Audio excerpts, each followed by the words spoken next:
pasmada, decía yo, sociedad empobrecida, comunidades en ascuas procurando su autodefensa, multitudes airadas protestando en las calles. México vive momentos sombríos y una de las coyunturas más intrincadas y peligrosas de su historia. Los males vienen de atrás, pero en lo que lleva gobernando, Peña Nieto ha sabido agravarlos, y lo peor aún está por venir. Hace medio siglo Martin Luther King tenía un sueño. Hoy los mexicanos tenemos una pesadilla: que los privatizadores sigan vendiendo el país. El que encabeza Nieto es un gobierno privatizador, mercantilista, proempresarial, es decir, omiso, ausente, irresponsable. El activismo y las prisas del presidente y los suyos no son para hacer, sino para deshacer, no para conducir la nación, sino para soltar el volante, no para ocuparse de la función pública, sino para vaciarla de contenido, porque es la ausencia del Estado y no su presencia lo que interesa a los neoliberales. Desafanado, indolente, apocado, el gobierno de las privatizaciones cede lo sustantivo al mercado y sus tiburones. Autoritario, torvo, ninguneador, el gobierno de las privatizaciones ignora y reprime a los desafectos. Así, la administración de Peña es a la vez omisa y persecutoria, ausente cuando se trata de cumplir sus funciones primordiales y represiva con quienes reclaman su abandono. En los tiempos oscuros que corren no solo no vemos la luz al final del túnel, sino que el túnel se hace cada vez más estrecho. Los mexicanos no hemos perdido la esperanza, pero estamos perdiendo la paciencia. Por estos días hay muchos hombres y mujeres reclamando en calles, plazas, carreteras. No es algo nuevo, pero ahora son muchos, su protesta es airada, sus motivos profundos y sus causas trascendentes. Atorada la economía, saqueado el patrimonio nacional, violentada la ley, envilecidas las instituciones, roto el diálogo, Nieto y los suyos insisten en hablar de un México soleado que no existe. Arbitrariedad y desvergüenza discursivas que sumen al país en un estado de anomia por el que se ahuecan tanto las leyes invocadas pero no obedecidas como las palabras mil veces repetidas pero vacías de significado. Ingobernabilidad, más bien desgobierno, torpeza administrativa, irresponsabilidad política, turbiedad moral. Urge devolverle a México su futuro, urge de establecer la convivencia nacional, la fraternidad, la solidaridad, la armonía entre los mexicanos, urge salvar a la nación de la anomia que la queja, pues en el país del autoritarismo y la mentira ni valen las leyes ni significan las palabras. México se ha vuelto sinónimo de dependencia, y esto lo mostraba John, de soberanía mermada.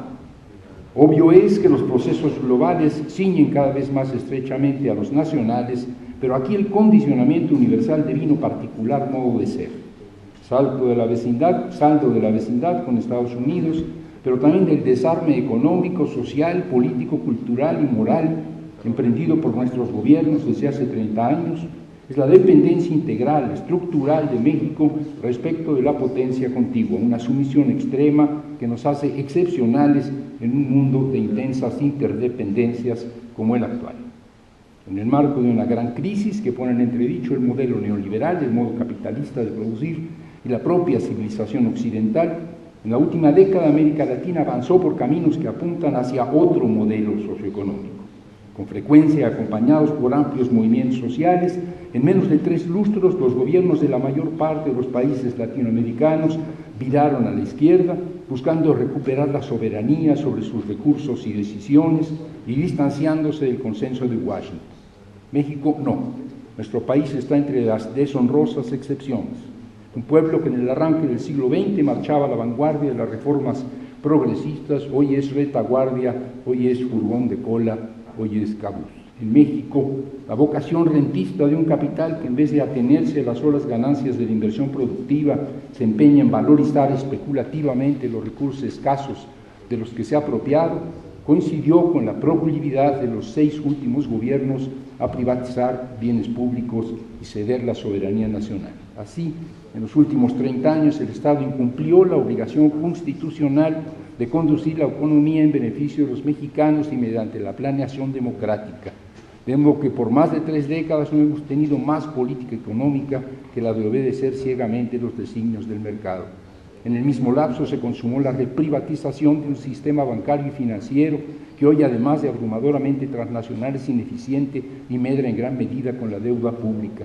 Se conformó una minería rapaz y contaminante que tiene concesionado para prospección el 16% de la superficie del país y donde predominan las inversiones extranjeras. Se fortaleció una industria energética paralela a la pública que hasta hace poco, violentando lo que decía la Constitución, ahora ya no, privatiza cada vez más la renta petrolera y las que genera el sistema eléctrico nacional. Se renunció a la soberanía y seguridad alimentarias, descobijando a los campesinos y a la agricultura de mercado interno y cediendo a las transnacionales tanto la introducción de insumos agrícolas como el acopio de cosechas, lo que incluye el creciente uso de semillas transgénicas que en el caso específico del maíz amenazan un genoma de aquí originario. Se consolidó un sistema de telecomunicaciones privado casi monopólico y junto a él embarneció un duopolio televisivo que no solo tiene copado el espectro electromagnético y el imaginario colectivo, sino que lucra políticamente con su posición dominante. Se fue estableciendo un extenso sistema formado por cadenas transnacionales de tiendas de autoservicio que barren con el pequeño comercio, estrangulan a los proveedores y nos inundan de productos chatarra, pues tienen en sus manos el abasto familiar. Sin olvidar el vertiginoso negocio del narcotráfico, que resulta inextirpable, entre otras cosas, porque está entreverado con infinidad de actividades económicas lícitas, con el sistema financiero y con el negocio de la política. En suma, en México padecemos un sistema económico monopolista, rapaz, especulativo, donde la inversión productiva, más que un fin en sí mismo, es un medio para realizar las rentas, incluyendo las rentas que genera la ilegalidad y capitaliza el narco. Una frase resume el curso reciente del país, su situación actual y su tendencia, si es que las fuerzas que resisten no lo impiden pronto. La fórmula es pérdida de soberanía, renuncia a la soberanía, cesión de soberanía, vaciamiento de la soberanía, tanto de la nacional como de la popular. Soberanía es el poder superior no subordinado a ningún otro que en México corresponde esencial y originariamente al pueblo y por delegación a los gobiernos que de él dimanan. Gobiernos que para ser legítimos deben servir a los intereses del pueblo y de la nación que con el territorio está conforme. El artículo 39 de la Constitución dice: la soberanía nacional reside esencial y originariamente en el pueblo, todo poder político emana del pueblo y se instituye en beneficio de este. Precepto que hoy es letra muerta, pues en las últimas décadas se han venido ahuecando tanto la soberanía popular como la pensaba Juan Jacobo Rousseau, dado que los mexicanos, en tanto que colectividad, decidimos cada vez menos sobre nuestro destino en todos los ámbitos, como la soberanía nacional, como la entendió la Asamblea Constituyente Francesa de 1789, pues los sucesivos gobiernos han amputado al Estado de muchas de sus atribuciones fundamentales establecidas en la Carta Magna. La pérdida de soberanía es a veces por renuncia a asumirla, por ejemplo, el abandono de la conducción de la economía, otras por cesión, como sería el caso de los recursos del subsuelo y la generación de energía, y otras más por simple incapacidad gubernamental para ejercerla, como se dramatiza en la pérdida de control territorial ante el ingobernable avance del narcotráfico. Vaciamiento del Estado que desde los 70 del siglo pasado nos recetó un neoliberalismo hoy desacreditado, que sin embargo aquí está siendo llevado hasta el límite por el gobierno de Peña Nieto, que por entrega, por omisión o por impotencia renuncia a la soberanía en todos los ámbitos. Y es un recuento que no quisiera extender demasiado porque ya de alguna manera fue planteado por John hace unos minutos. Por una parte, la renuncia a la soberanía económica. Los gobiernos del PRI y del PAN desertaron desde hace años la conducción de la economía nacional, una economía que además se estancó en este periodo y sigue estancada, y enumero una serie de cuestiones. Quisiera mencionarlo porque tiene que ver con algo que dijo Jeff. Un saldo de este abandono es la recesión, aumento del desempleo, inflación, fuga de capitales, caída de la bolsa, déficit de la balanza comercial, devaluación del peso, contracción del ingreso y, naturalmente, más pobreza. Y ciertamente, en ciertos sectores aumentó la productividad del trabajo, como decía Jeff, para los últimos 20 años. Pero esta productividad del trabajo, gracias, productividad, qué diferencia, ahora sí me están oyendo, no me estaban oyendo. Me voy a detener. Bien, esta productividad del trabajo de la que hablaba Jeff, habría que aclarar, por lo menos en el caso de México, es válida para los sectores globalizados y exportadores, no así para los sectores no monopólicos y de mercado interno. Es decir, lo que tenemos es una productividad del trabajo que se ha desarrollado, ciertamente que se ha incrementado, ciertamente una productividad técnica, una productividad del trabajo en términos técnicos que se ha incrementado en los sectores globalizados de la economía, mientras que en otros sectores hay estancamiento. En el caso del campo es muy claro, hay rendimientos técnicos elevadísimos, excluyendo elementos ambientales en la agroexportación empresarial y rendimientos técnicos muy bajos en la economía campesina. Hay pues ciertamente un desarrollo desigual de la productividad. En el caso de la energía quisiera detenerme un poco más porque está muy cerca y habría que analizarlo. Creo que lo que hoy tenemos es no únicamente una política de cesión de la soberanía en el ámbito de la energía, sino una entrega completa a los transnacionales que quisiera señalar en una enumeración relativamente breve. Peña entregó todo a las corporaciones. No es un problema de que ahora vamos a tener transnacionales, también ya las teníamos antes, ya estaban aquí. Ahora hay una entrega total, hay una entrega completa. Primero dijo el gobierno que le cedería la renta, pero que para guardar las formas el petróleo y el subsuelo seguiría siendo nuestro, si ustedes escucharon esto. Sin embargo, las transnacionales exigieron poder incluir a los yacimientos en sus activos, es decir, en sus capitales, y Peña se los concedió. También dijo al principio que se les pagaría en dinero, no en especie, porque esto no es cierto, esto es un mito, pero bueno, se supone que la renta viene del petróleo físicamente y como tal. Se le dijo entonces que el ingreso de las compañías sería en dinero y no en especie. Estas exigieron cobrar el petróleo y a través de los contratos de producción compartida, Peña se los concedió. Los contratos en general tienen un tiempo de vigencia, pero las petroleras demandaron que en el caso suyo la ley dejara abierto el plazo. Peña se los concedió. Sin siquiera dar las gracias, las empresas reclamaron privilegios fiscales. Obsequioso, Peña les concedió un régimen de excepción que los exime del IVA y solo pagarán regalías del 14% en Canadá, y no es que Canadá sea un ejemplo, pagan el 50%. Además de que podrán deducir de costos, gastos e inversiones, y si trabajan en aguas profundas, se les regresarán los impuestos. ¿Algo más se les ofrece? Debe haber dicho Peña. Ya puestos a pedir, demandaron la seguridad de que sus emprendimientos no serían obstaculizados por los dueños de la tierra. De inmediato los legisladores del PRIAN crearon figuras como las servidumbres y las ocupaciones temporales para allanar cualquier oposición.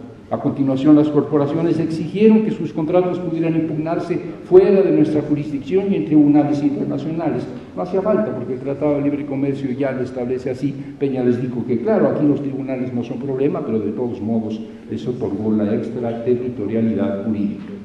Entonces demandaron más flexibilidad en las normas ambientales. Para concedérsela, se creó la Agencia Nacional de Seguridad Industrial y Protección al Medio Ambiente del sector hidrocarburos, un órgano desconcentrado que le quita a las comisiones de la Semarnat la función de valorar el impacto ambiental de los emprendimientos.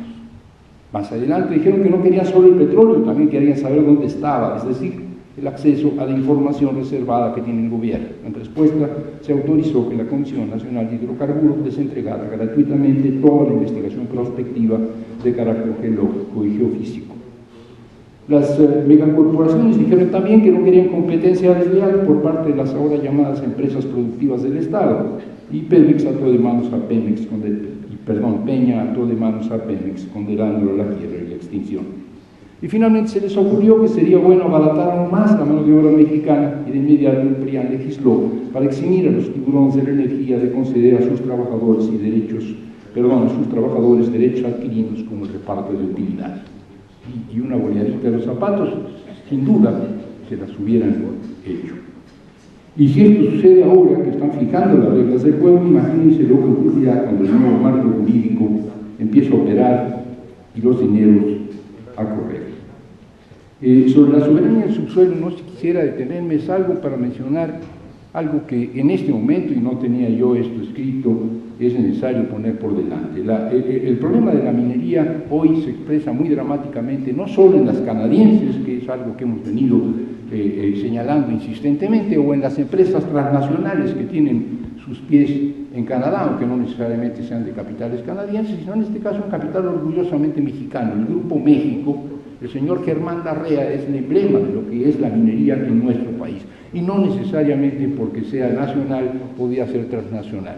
Es Germán Larrea y su emblema, 40 millones de litros de tóxicos en los ríos de Sonora, es Germán Larrea, 62 mineros muertos en pasta de conchos, más los que se acumularon después, es Germán Larrea, un sindicato acosado, perseguido con un dirigente criminalizado. Esta es nuestra minería. Germán Larrea es el tipo de oligarquía que tenemos en este país y a la que solapan los gobiernos. Hay un problema de soberanía alimentaria que hemos cedido dramáticamente. Tenemos una importación de alimentos del orden del 40, del 50%, cuando el año es un año malo y no hay garantías de que esto se vaya a resolver. Tenemos una soberanía laboral. Se supone que la Constitución establece la obligación del gobierno de procurar que los mexicanos tengan un empleo digno, estable y seguro. Tenemos un desempleo mucho más alto del que muestran los indicadores y una propensión a la migración al extranjero que solo se ha detenido por la recesión en Estados Unidos. Hemos sacrificado la soberanía en la educación, la función del Estado en proporcionar educación sobre todo superior de calidad se ha abandonado desde hace un buen rato. Soberanía en la ciencia y tecnología, soberanía en las vías de comunicación, soberanía en las telecomunicaciones. Quizás esto es importante, hay un territorio que hemos cedido, que es el espectro electromagnético, a un duopolio. Soberanía en la diversidad cultural, hemos cedido nuestros recursos biodiversos a las transnacionales. Soberanía en el territorio, quizás en esto último hay que detenerse un poco más. Con Peña Nieto, la presidencia de la República, el Estado mexicano sigue librando en nuestro país una guerra contra el narco que los estadounidenses quieren mantener fuera del suyo. La guerra quiere que sea aquí, no allá, y que nos vienen imponiendo desde hace mucho rato, muy claramente desde los 80 del pasado siglo, cuando por presiones externas tuvimos que implementar el Plan Cóndor, y sobre todo desde el gobierno de Felipe Calderón, con el que se comenzó la presente masacre. En la torpe confrontación, el gobierno ha perdido el control sobre extensos territorios, donde son los cárteles y no el Estado los que son soberanos, pues cobran impuestos, vigilan caminos e imponen su ley. Ante esto, algunas comunidades han asumido de manera autogestionaria su propia seguridad, situación que en los años de gobierno de Peña Nieto se salió de control, y no voy a contarles a ustedes, me refiero a los que son mexicanos, la multiplicación de las autodefensas. Tenemos una sesión también de soberanía en el terreno de la justicia, no solamente el problema de la persecución del delito, no solamente de la fuerza pública, no solamente de la seguridad, sino de la aplicación de la justicia. Si el Estado no tiene capacidad para mantener el orden público en el territorio, tampoco la tiene para impartir justicia, cuando por corrupción o por torpeza los ministerios públicos y los jueces dejan ir a delincuentes como los genocidas de Acteal, 50 de ellos han salido de la cárcel, ciertamente fueron mal juzgados, pero ahora han sido también mal liberados, o dejan que escapen de la cárcel o salgan de la cárcel caminando narcotraficantes como Carlos Quintero, y al mismo tiempo mantienen encarcelados durante años y años a personas que eran inocentes y se reconoció que lo eran, como el maestro Patilla. Y mientras el Estado recula, otros avanzan, Cargill, Monsanto, Syngenta y otros en lo alimentario, Shell, Chevron, Halliburton, Iberdrola, Fermosa, Zarco, etcétera, en los recursos del subsuelo, Telmex, Televisa, Televisión Azteca en telecomunicaciones, el cártel del Golfo, el cártel del Pacífico, los Zetas en el control territorial.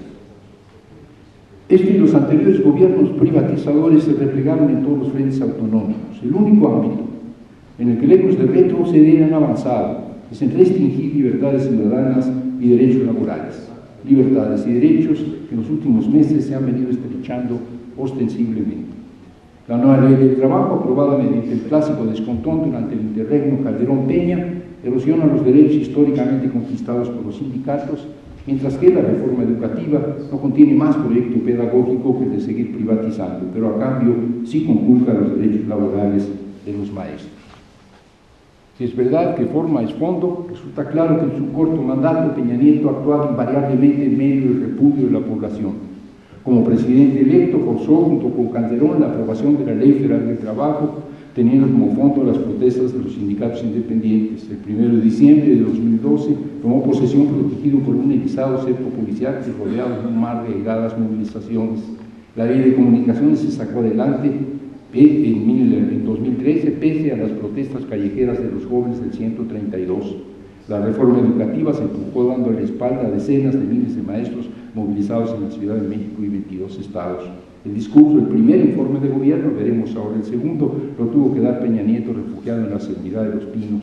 Para que hubiera grito en el Zócalo, a sangre y fuego se tuvo que expulsar a los ocupantes, y la reforma energética, la más reciente, se aprobó en medio de protestas multitudinarias y millones de ciudadanos quieren revertirla por medio de una consulta vinculante. El presidente, pienso, equivocó el cálculo. Los votos chatarra que consiguió en los comicios de 2012 no le dieron una patente de corso para apuñalar a la patria. Se puede comprar una elección con recursos públicos, dádivas y mediáticos cantos de sirena, no se puede comprar a un pueblo para que acepte en silencio la venta del país. Y la gente está en las calles, los mexicanos y las mexicanas, parece que no nos vamos a dejar. Que la nación haya perdido soberanía sobre el territorio, sobre los recursos naturales, sobre la conducción de la economía, sobre el sistema financiero, sobre el sistema energético, sobre la red de comunicaciones, sobre el espectro electromagnético, sobre parte del sistema de salud, sobre parte del sistema educativo, sobre el desarrollo de la ciencia y la tecnología, sobre la biodiversidad, sobre el paisaje y el patrimonio cultural, más lo que se acumule en esta semana, si es que descubren algo que todavía es un fragmento enajenable de soberanía. Todo esto por obra de una serie de gobiernos que desmantelaron sistemáticamente al Estado mexicano, privatizando los bienes públicos, es grave, muy grave, pero, y voy a buscarle salidas a esto, aparentemente tendría solución. Parecería que hay remedio a esta cesión, vaciamiento de la soberanía. Todo consiste en seguir el camino que ya han recorrido numerosos países latinoamericanos, cambiar el régimen político antinacional y oligárquico por un régimen político nacionalista y progresista, avanzando con ello, no sin dificultades, no sin tropezones, hacia un cambio de modelo económico y social. Diríamos, pues, que desfondada la soberanía nacional, encomendada a los gobiernos, hay que apelar a la soberanía popular. Cedida o perdida la soberanía sobre ámbitos y bienes nacionales decisivos, al pueblo le queda el máximo atributo soberano, decidir quiénes y cómo deben gobernar, y con ello tratar de enderezar el rumbo. Si hemos perdido la soberanía nacional que habíamos encomendado ejercer a través del Estado mexicano, los gobiernos, bueno, entonces asumamos la tarea de cambiar el gobierno. Pareciera que es sencillo, es un problema de soberanía nacional conculcada, ejerzamos la soberanía popular. El problema es que en México esta vía hasta ahora ha sido intransitable. En nuestro país no hay democracia, ya no digamos participativa, ni siquiera electoral. El pueblo mexicano ha perdido, quizá nunca tuvo, el derecho soberano de elegir a quienes han de gobernarse, y si es necesario, de cambiar el régimen político, un derecho que sin embargo reconoce la Constitución. La puerta comicial, que la puerta electoral, ha sido premeditadamente cerrada y sellada, quedó claro con los fraudes y manoseos electorales de 1988, 2006, 2012. Y uno se pregunta por qué. Claro, nadie quiere perder el poder, pero ¿por qué esta insistencia? ¿Por qué esta testardez? ¿Por qué esta rudeza? Me parece a mí que hay explicaciones históricas para esta cerrazón. Nacida tras la Revolución de 1910, la oligarquía mexicana que hoy gobierna creció a la sombra del Estado. Los gobiernos pro-revolucionarios favorecieron su enriquecimiento con políticas pro-empresariales, pero también con toda clase de contubernios y topillos, incluyendo francas transferencias de recursos fiscales, como contratos de obra pública, costos inflados, acceso gratuito a tierras beneficiadas por el riego, etcétera, etcétera, etcétera. Es historia conocida. El enriquecimiento a la sombra del poder y la acumulación burocráticamente inducida fueron escandalosos durante todo el siglo XX y alcanzaron un nuevo pico en los 90 con las privatizaciones y salvamentos financieros operados por los gobiernos neoliberales de Salinas y Zedillo. Entonces, el régimen político mexicano es patrimonialista, pero nuestra gran burguesía es además una clase cleptómana, una aristocracia latrofacciosa. A diferencia de las burguesías que surgieron de procesos de enriquecimiento menos lodosos, no tan politizados, el capital no surge nunca de procesos tersos, siempre surge entre sangre y lodo, pero la nuestra de manera particular surgió en contubernio con el Estado mexicano.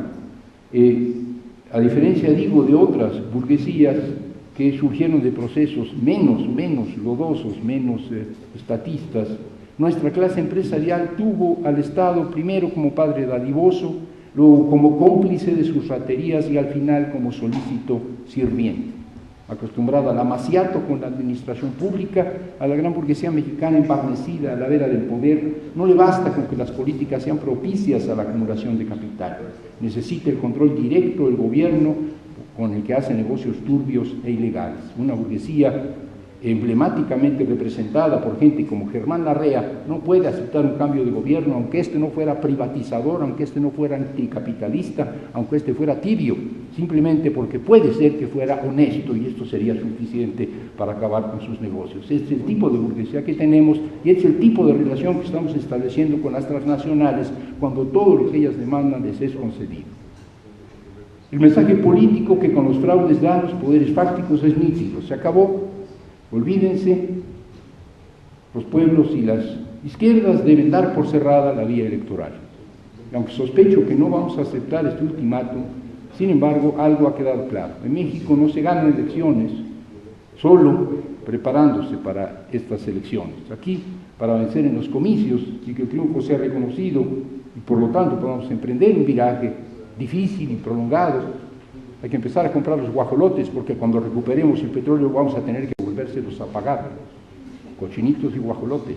Se va a repetirles en el Zócalo si es que recuperamos el petróleo, porque ya se los dimos y van a reclamar que se los paguemos cuando nos lo devuelvan, si es que los obligamos a que nos lo devuelvan. Pero bueno, me mantengo en la lógica del optimismo. Para vencer en los comicios y que el triunfo sea reconocido es necesario también construir poder social. Es necesario crear una constelación de fuerzas que, entre otras cosas, impida los fraudes. Y a esto se le llama, o cuando menos yo le llamo, poder popular. Cuando el país avanza hacia el vaciamiento de la soberanía nacional en todos los ámbitos, no queda más que recuperar la soberanía del pueblo, no queda más que recuperar la soberanía popular, no queda más que reivindicar el derecho de los mexicanos y las mexicanas de a pie a construir juntos nuestro futuro. Y naturalmente, y esto relacionado con algo que planteaba Jeff hace unos minutos, esta soberanía nacional y popular de los mexicanos no milita en contra de la soberanía nacional y popular de otros pueblos. Al contrario, solo la solidaridad internacional entre todos los pueblos hará posible la soberanía nacional y popular de cada uno de ellos. El nacionalismo y el internacionalismo, en este caso, utilizo fórmulas viejas, son perfectamente complementarios y de otra manera no lograremos ni lo uno ni lo otro. Gracias.